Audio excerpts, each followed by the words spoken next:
Қазақстан Республикасы президентінің кезектен тыс сайлауы. Батыс Қазақстан облысында сайлау учаскелері таңғы 7-ден бастап өз жұмыстарына кірісті. Бұл нөмірі 450-ші сайлау учаскесі. Дәл осы учаскеден аймақ басшысы Қали Есқалиев отбасымен келіп дауыс берді. Бүгін отбасымыздың барлық өкілдері осы сайлауға қатысады. Енді барша батыс қазақстандықтарды өз дауыстарын беруге шақырамын. Батыс Қазақстан әрдайым осындай жоғары мәдениетін көрсетіп жүрді. Сол себептен тағы да бәріңізді шақырамын сайлауға. Өз дауыстарыңызды беріңіз. Ертең осындай маңызды еліміз үшін шешімде менің де қатысуым болды деп айту үшін әрине өз дауыстарыңызды беруіңіз керек. Батыс Қазақстан облысы бойынша 505 сайлау учаскесі бар. Қала тұрғындарының учаскелерде дауыс беруі белсенді. Қарапайым еңбек адамынан бастап жоғары лауазымды тұлғаларға дейін ел ертеңі жолында таңдау жасауға талпынып жатыр. Сондай жандардың бірі Сержан Есенгубек. Ол дәрігер, 17 жылдық тәжірибесі бар хирург. Бүгін дауыс беруге ол отбасымен келіп отыр. Сержан Есенгубековтың әйелі де дәрігер. Дәрігерлерден құралған отбасы халқымыздың болашағы үшін немқұрайлылық таныта алмадық дейді.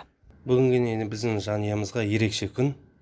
Осы енді өзіміз отбасымызбен, жұбайымызбен дәрігерміз және көпбалалы отбасымыз. Сондықтан осы бүгінгі күн сайлауға деген жанұямызбен келіп отырмыз.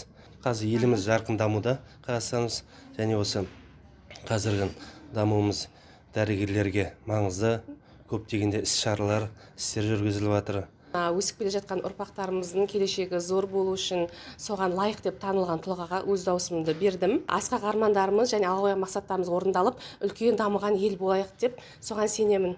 Дауыс беру бүгін кешке 20:00-ге дейін жалғасады. Жанат Көшкінбай, Эльвира Мендігали, Жайық Пресс ақпарат агенттігі.